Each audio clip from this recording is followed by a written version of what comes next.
am Rebecca Matthias, Intuitive Success Coach, and this week's video tip for you is about managing your transitions with ease and grace.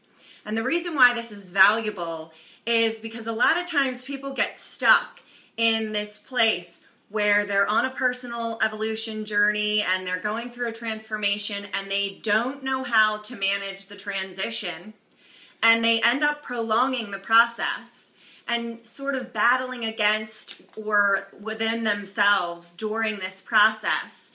And typically what happens during those kinds of periods is people push success away, and that's not necessary.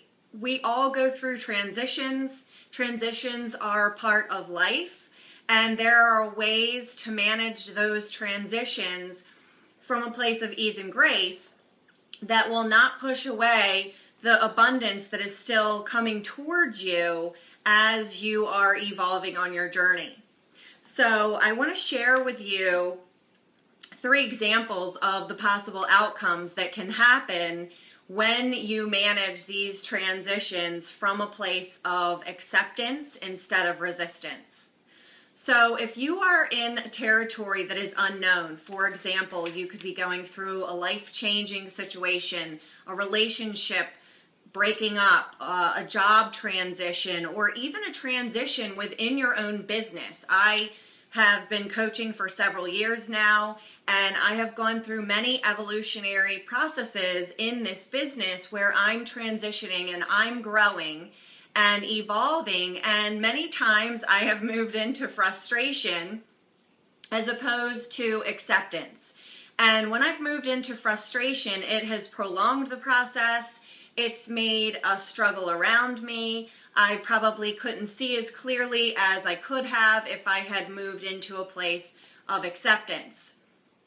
So 3 possible outcomes if you stay in this place of acceptance and non-resistance and sort of going with the flow is, number 1, you're going to have a less of an inner conflict within yourself.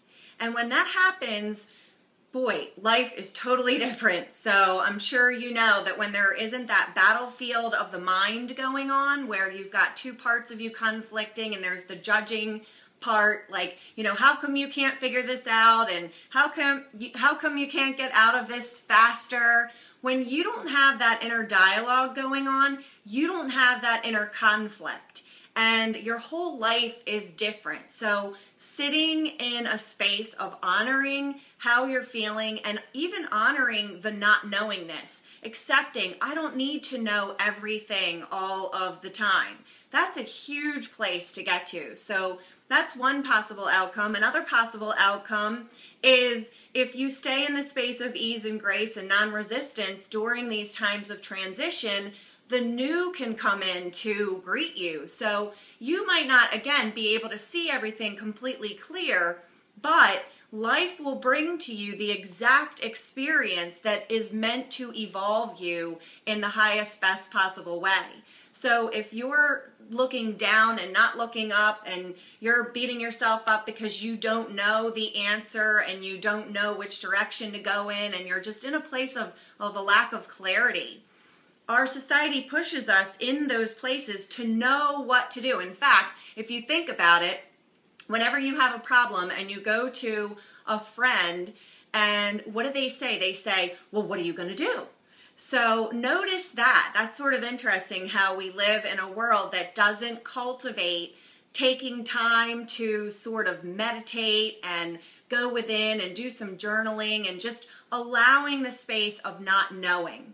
So take a look at that next time you're having an issue and you're, you know, sharing it with someone that you know, and see what their initial reaction is. Most of the time it's going to be, well, what are you going to do? And I would challenge you to make the answer be, why do I have to do something? Why can't I just be with this for a while and take it in and integrate it? Because that's truly the fastest path to evolution, is to take it in, to hold a space for that, whatever that issue is. And then what happens, the other outcome here, the last final outcome, is that you move into a life of responding instead of reacting. And life is so much more rich in that space. When you can come in your life to everything that presents itself to you throughout the day, and we all have a lot of things presenting themselves throughout the day, and be able to respond as opposed to react. And managing your time is one of those things. If you set a particular time to respond to your emails instead of reacting by looking at your email 10 or 15 times a day, and really and truly you're reacting instead of sitting down with a true intention to respond consciously to those emails in the best possible way and at the most convenient time for you. So I hope you enjoyed this week's video tip of how to manage yourself for moving through the unknowing places and the transition places. And I look forward to connecting with you next time on next week's video tip. And I hope you